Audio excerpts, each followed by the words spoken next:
Director Todd Lyons is live, joins us now. Todd, it's one of those things where it's got to be frustrating, kind of going quickly back to Alexis McAdams and when she was reported there, and you've got Tim Walz. It's kind of frustrating, got to be, for your industry to be thinking, we've got these liberal governors, Pritzker and Walz, that are making this all about race instead of law enforcement.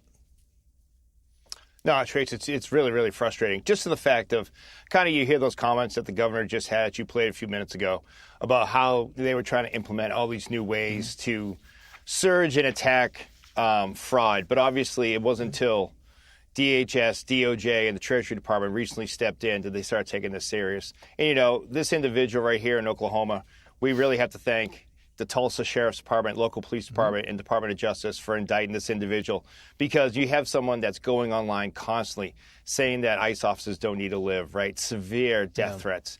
The men and women of ICE don't need that every day. And it doesn't help that you have a Democratic Senator of Illinois, Tammy Duckworth, who should know better because she's a military vet. I mean, she knows this kind of stuff. She's saying that it's not the ICE agents who are being attacked, it's the civilians that are being attacked. Watch.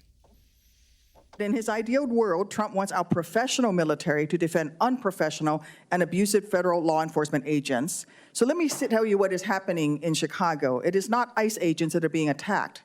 ICE agents are the ones who tear gas. That is the terror that is happening in Chicago. It is not ICE agents as the victims. It is the civilians of Chicago who are the victims of the ICE agents. I mean, she knows better, but it's an ideological statement, and that's kind of the narrative we're hearing.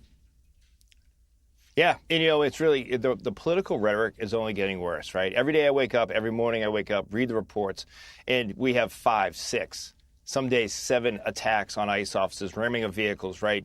Just impeding arrest, putting hands on officers, assaulting officers, striking them with the vehicles, and it continues to get worse. So the worst part is when you have elected officials that are the ones that are actively calling for the resistance, that are calling for ICE agents to be assaulted, to impede operations. They're the ones that are putting the targets on the men and women of ICE, and it's not the other way around.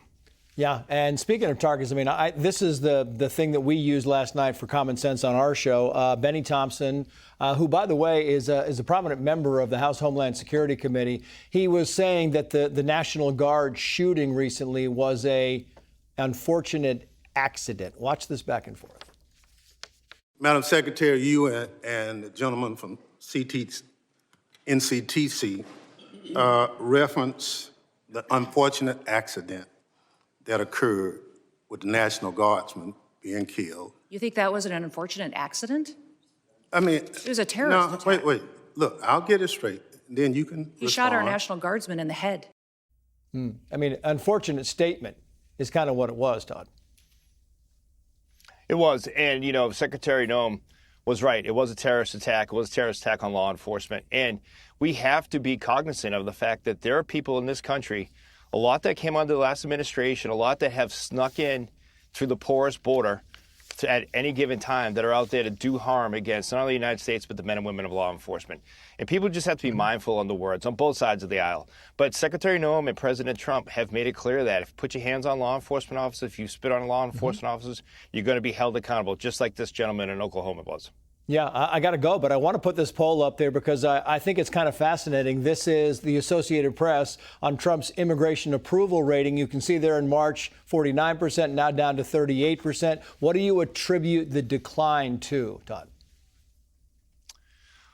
Well, I think what you're seeing is the fact that ICE agents have to go ahead and defend themselves. Not only ICE agents and deportation officers, but the men and women of law enforcement that are supporting our operations, right? We are having to put a lot of resource into going against these agitators, these protesters, these domestic terrorists every day that are trying to impede law enforcement. And I think a lot of that bleed over, and a lot of you're seeing that happens after the ICE arrest is what's leading to the decline.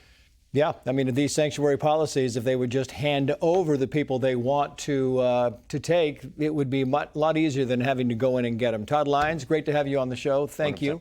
Hey, Sean Hannity here. Hey, click here to subscribe to Fox News YouTube page and catch our hottest interviews and most compelling analysis. You will not get it anywhere else.